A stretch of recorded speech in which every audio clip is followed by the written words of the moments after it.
Hi, my name's Kerr and I'm a director at the UK and International Health Coaching Association. And to mark Men's Health Awareness Month for November, as you can see, I've already got a tash. So I thought rather than regrow the tash, I just share a few strategies that have worked for me lately. So in relation to mental health, because actually this is the last day of Stress Awareness Week as well, coincidentally, what I've found is when I'm working and you feel a bit stressed or up against a deadline or maybe just a bit overwhelmed, a bit foggy, rather than trying to work through that, I've actually found it's more productive to stop and, if it's possible, take a step outside. Could be just walk around the garden for 5 minutes, walk around the block. If you can get into a woodland, an open green space, then that's perfect. And for me, I just find 10 or 15 minutes, I don't stop thinking about the work. In fact, I think more clearly about the work, and when I come back to the screens, I've normally got a solution or at least got a strategy in my mind. I'm clear on what I want to do or need to do next. So that's something that has really helped me.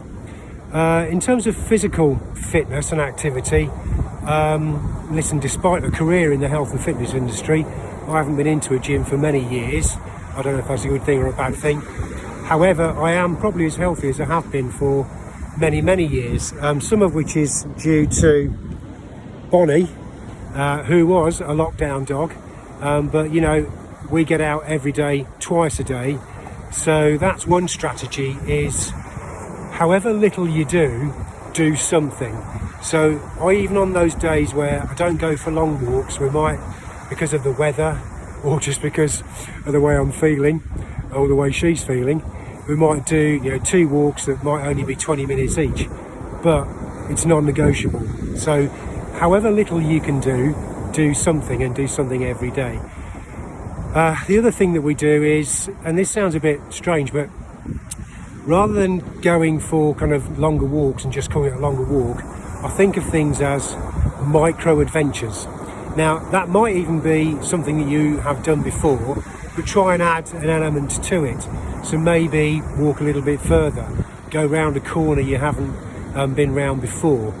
This summer I got hold of an inflatable kayak and went canoeing with Bonnie up the river for the first time. Investigate routes you haven't done before, climb a hill, find a riverside walk or a towpath, or visit a different area. So micro adventures just add a little bit of interest to what would otherwise be very ordinary activities. For me, that's primarily walking or cycling. I gave up running years ago. Something else that has worked for me is, as we get older, it's important to maintain some musculoskeletal strength. So some resistance training is important.